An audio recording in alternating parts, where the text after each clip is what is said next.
I'm Justin. Welcome to Whole Armour Firearms and Security Training. Came out to the range today to shoot some video content, some shooting, some drills, things like that to help promote our company, to show you what we're all about. But I just thought I'd start with this quick video, talk about some things like the Secret Service. It's a lot in the news right now about them and what they're going through. Don't have to rehash everything. A lot of my friends are asking me what I know and what I thought about it. And there's some things that just aren't talked about on the news right now, and I think they need to be discussed. I think it's going to be the overall problem with the Secret Service and how to fix it, honestly. I'll start with saying that I am a big fan of the Secret Service. I enjoyed my time there. I love to serve. They do ask a lot. There is issues as with any job, especially a big government agency. It's more like a machine or a steamroller, so just it's best to stay out of its way, or at least know how it operates so you can operate within it. So going back to what the problem is with the Secret Service, I would say all this comes down to training. Now, it's not what's in the books. They have SOPs. What's in the what's written down on paper, that's solid. It's been good for many years, and it doesn't change. It's always there. So it's how people interpret and how people lessen those standards or do not hold people to those standards. Everybody's talking about these females that are DEI hires. That honestly doesn't scare me. If you keep your standards, they won't make it. I don't care how many people come through as DEI hires. If you kept the same standard all the way through, if they make it, they're worthy. If they don't, then they weren't supposed to be there. So what's going to be the problem is they're going to take and loosen the standards. I know that question's been asked, and they said the standards haven't changed. Well, on paper, that's true. That's a true statement. But have their standards changed? Yes. And some of it is the instructors. I've had plenty of stories. I'm not here to air their dirt. I will mention just a few, though, just to show you where I'm coming from with that. So we had a basic class. I wasn't the head instructor. I was an assistant instructor for this class. And this recruit, we were in the cleaning room. We were cleaning our pistols. And this recruit, he called me over to check his pistol, make sure it was clean. And it wasn't. So I told him to clean it again. I wasn't specific. I just said, it's dirty, do it over. There's only one spot that was dirty. He did a pretty decent job. But we're trying to train him. So we told him just to do the whole thing over again. He called me back over, and the same piece was dirty.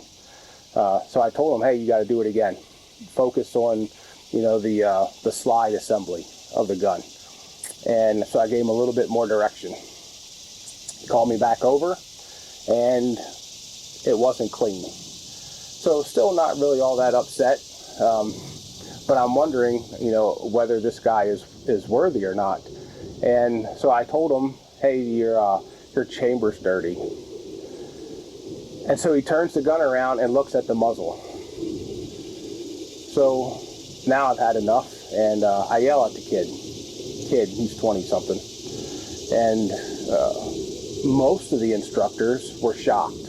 I'm normally a quiet guy, I don't really yell, and he's really got my attention. He doesn't know what end of the gun is what. And I guess on a 1-week recruit or 2-week recruit, there's some leeway in there. But this officer's come back from FLETC. So he is a federal law enforcement officer. He graduated FLETC. And he's had a couple weeks of training at the Secret Service before FLETC. There's no reason why this recruit should not know the difference between the muzzle and the chamber. So, the head instructor, who's a younger man, he took offense to this, that I yelled at his student. I still feel that it was fully justified. When we yell, we don't cuss, we don't demean their character. We're really just yelling the obvious. If you're stressed out during a course of fire, we're yelling at you, why aren't you shooting? Get your gun up and running. And we're really aggressive about it, but it's not a demeaning character issue. It's not cussing, is nothing vulgar or anything like that. It's just adding stress to see how much really you can take and if you can think through it. And a lot of our training is like that, and I think it has to be. So, we're talking about the DEI hires and women, and there's a lot of people, even some Christian brothers of mine, that are saying some things that are questionable about women. And now, should they be in the service? Should they be in military? Should they be in law enforcement? I think as long as you keep the standard, whatever the standard is, I think that's fine. And though those women that were on the video did not present themselves as they should, as the training would dictate that they should, there are several women I can think off the top of my head that I was happy to serve with them. They held themselves to a high standard. They, even on our special teams, now those guys on the special teams that were on the ground there, those guys are top notch. Don't question them. And they train with military and special forces and things like that. They're not tested overseas the way the military is, but man, the training is really good. So I wouldn't question the people on the ground. What you're going to find is that it was a staffing shortage, and then they start making compromises, and that's the problem with the Secret Service. So there's two schools of thought about training, and it's either this is the way we've always done it, so we're going to continue, and then there is this is the way they've always done it, so we're going to change it just for the sake of change. So either one can destroy an organization, whether it's the Secret Service or FBI or CIA. So you really need people in there to look at it objectively.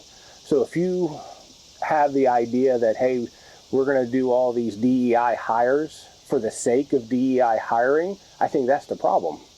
I think if you open it up, the standard to, okay, we're going to target some, we want women on the job, there's a benefit to that. Well, the women still have to meet the same standard as the guys.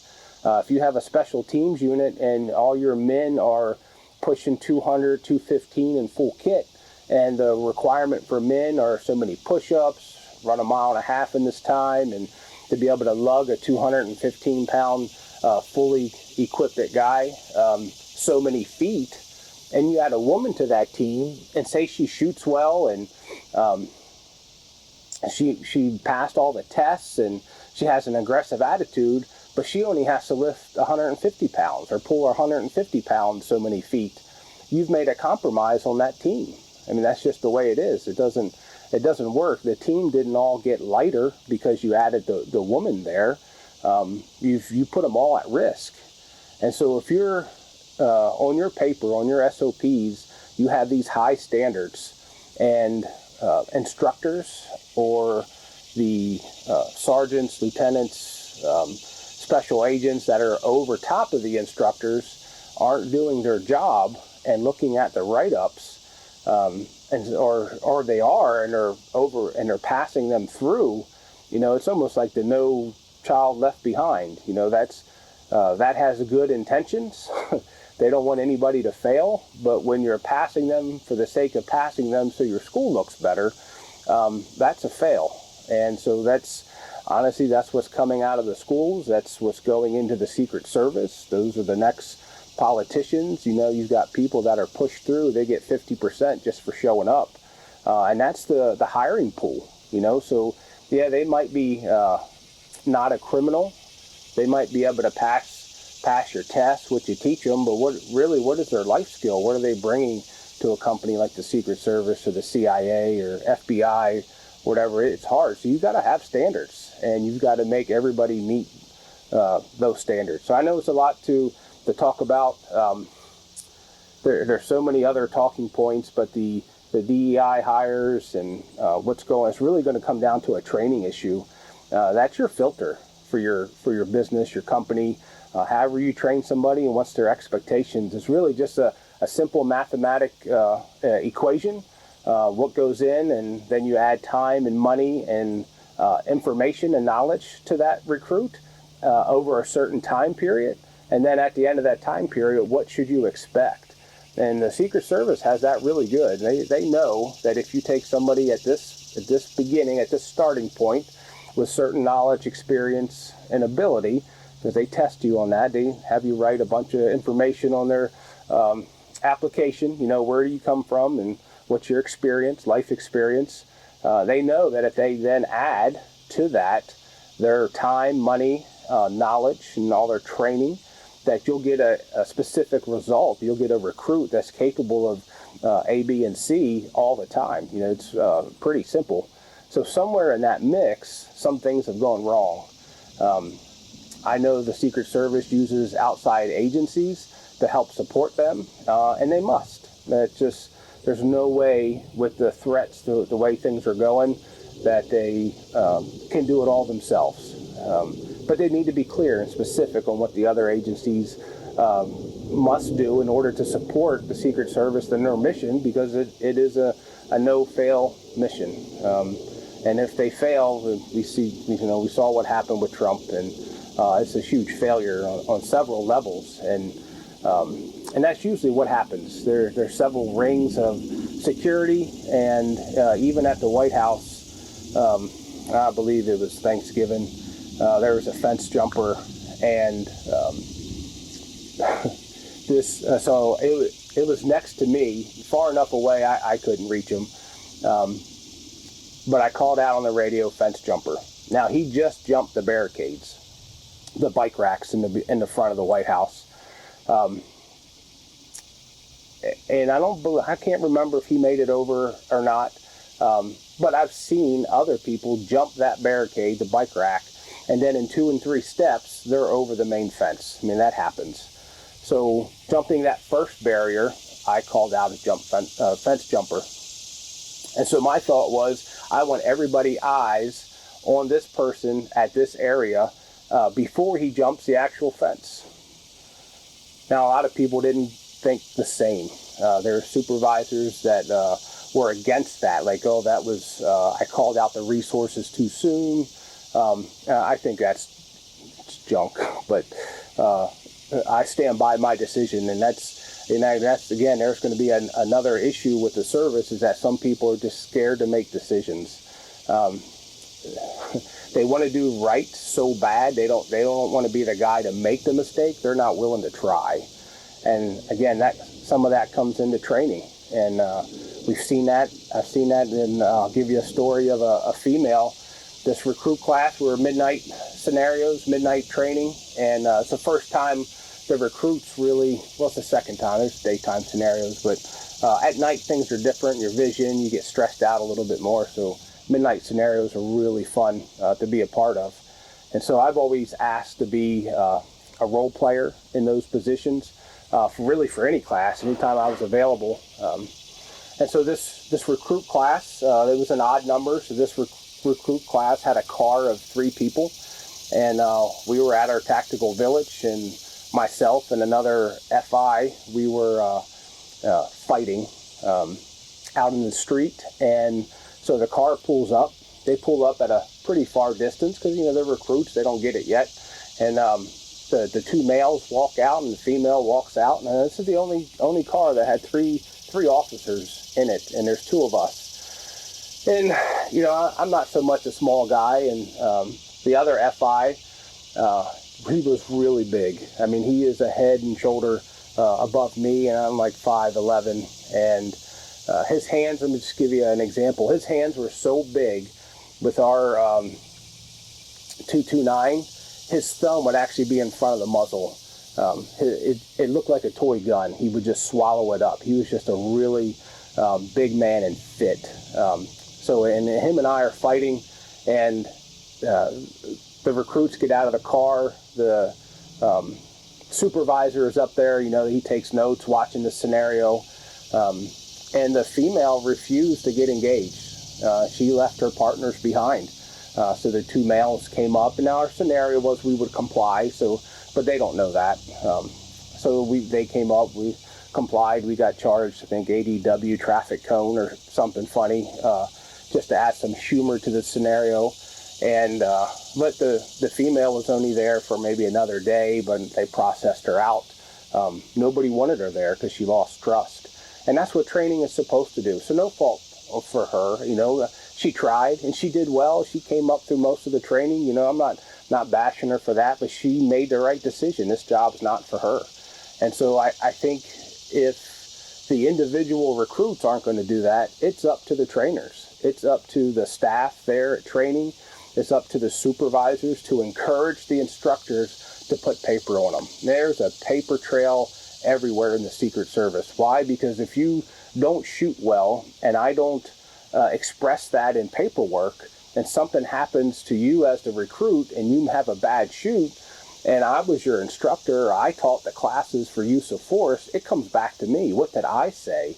And so did I toe the company line? Did I give it verbatim, or did I say something that I thought was right? You know, I said, oh, this is wrong. I'm going to say it my way. I'm going to teach it my way.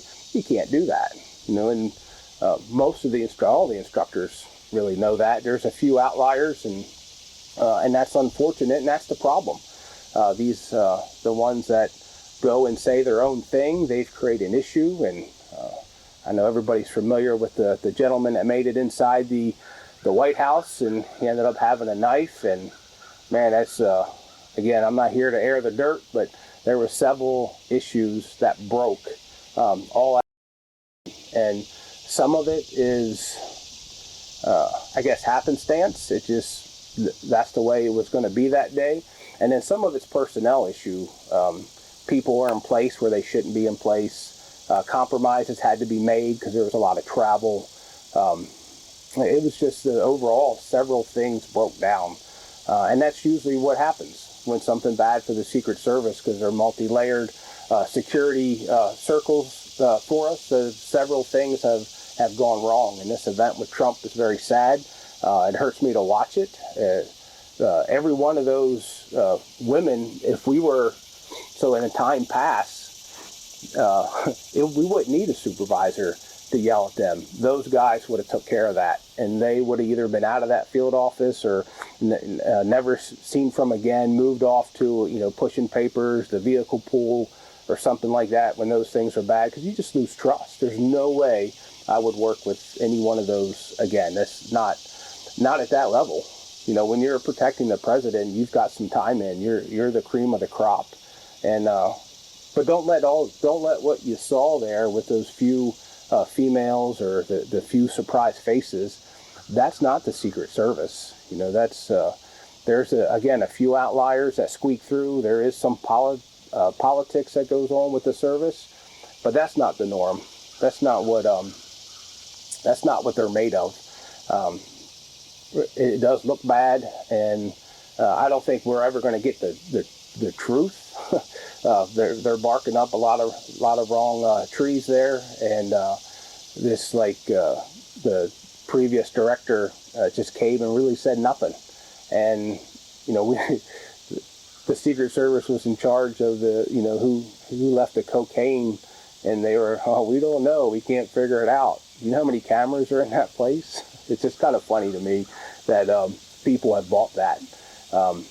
Or they come up with some conspiracy theory or something like that, and it's not the most obvious thing. But I assure you, those guys on the ground there, the snipers, the tactical teams, that's as real as it gets. You know, for them, you're not buying them, you're not swaying them. Some foreign country, there's no conspiracy theory there. There was just obvious mistakes, and I see it go back to training. With what I seen back, that was 2006 or so. The instructors were, I can't believe you yelled at the recruit, because we're kind of a high-end college campus / military, paramilitary training. That's kind of the feel that they present. When you're in class, it's very professional, very college-like. And then when you're out running and you're gunning and things like that, is very military-like. So that is our training. And when you're done and you graduate and you feel like you and your class of 20-some or whoever went through, you could probably go take on a nation. You're ready to go. So the training is really good, but we need the people to enforce it.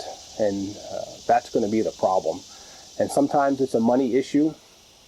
I know that Congress in the past is, we were short people and we needed money to go recruit, and that happens. We get the money and there's a big recruiting push, but the applicants just aren't out there.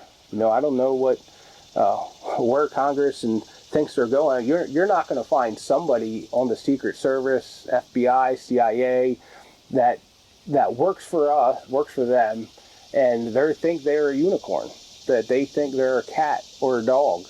That's just not going to happen, right? So this idea that Congress and school systems and they think that's okay. I mean, that's what's out there. That's to pick from. That's and that's growing more and more prevalent. And that's a whole other issue. But that falls on the parents. That falls on the school system. And man, you've got kids that are all messed up. I mean, look at this guy Crooks. I wouldn't be surprised if they found out if he was on some type of psychotropic drug or something like that, with his parents being in psychology or social workers or something. So quick to diagnose children today with an issue, and then give them some type of drug that's gonna mess up his brain anyway. Whether he has an issue or not, that drug is going to do something to his brain. And again, that's the pool of applicants that's joining the Secret Service. So I'll just leave it with it. It's going to come down to a training issue. That those females, they would have shown fear long before they were on the Presidential Protection Division. That would have been through training. There should be a paper trail on that. If not, shame on the instructor. And if there is a paper trail and the supervisors pass, shame on them. But that's where as a trainer, that's where the buck stops.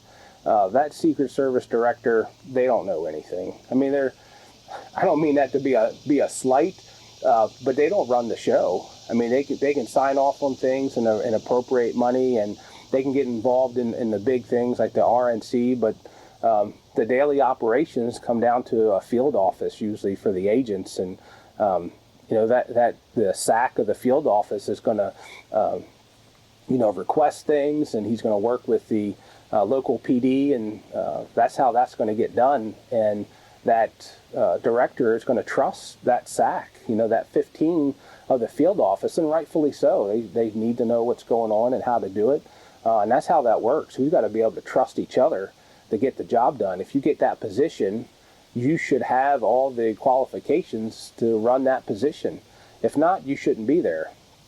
And so when we start hiring people for the sake of meeting certain criteria, whether it's skin color, whether it's gender, whatever it may be, if you're hiring just for those things, you're making change just to make change, and they're not meeting the standards that are set forth. Now, that's not necessarily saying they're worthless. Help them meet the standards or whatever. But don't change the training. Give them extra training. It doesn't matter, honestly. But when they finally take that position, whether it's special teams, whether it's just Secret Service officer, UD officer, or a special agent, they need to be qualified for it on paper and in person. And they need to have the right fortitude and abilities to complete the job. Now, for that roof not being covered, and that's going to be a problem. Well, who did that? That's going to come down to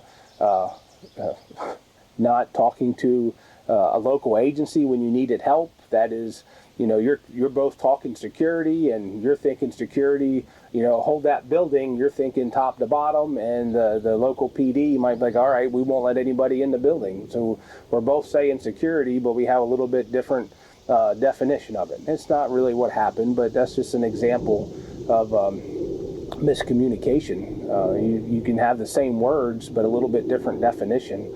So the service needs to do better with that. And there's no, the whole the roof had too much of an angle on it. That is just by somebody that doesn't know what they're talking about, and that's what that showed. I mean, that's just sad that was the gut response. That was, hey, I'm gonna go on this interview, and this is what I'm going to say why that roof isn't covered. And they actually thought that was a good idea, whether it was just the director herself, or whether she, we have a PR department, and whether they said, oh no, that's good, and they high-fived each other and they went with their plan, and they said there's too much pitch to the roof, it's unsafe. Oh, that's ridiculous. But anyway, so that's what I wanted to say about that. This is a much longer video than I thought it would be. There's more to unpack on this stuff, but it is really just, it's going to come down to personnel and training and what keeping to the standard. I don't think there's anything wrong with the standards. I've seen the standards. I helped write some of them, and so even if I wrote it as an individual, it goes through sergeants, lieutenants, captains. It goes right up the chain of command, and so nothing is done solely by the individual the way it's supposed to be. And when things go wrong, it's usually because somebody called in a favor, somebody knows somebody. It's an exception of the standards. So if you leave the standards the way they are, and you hold everybody accountable to the standards, Secret Service will be fine. You keep allowing somebody to circumvent the standards, calling in favors, changing just for the sake of change, or keeping it the same way just because it worked years ago, but times have changed. So it just really need to look at all the policy and procedures with a fresh set of eyes, understanding the past, knowing why things were done, and then what to do now in the future with the new threats. But anyway, I hope I didn't bore you too much and gave you some stuff to think about. And coming up next, we should have some good firearm videos. So stay tuned.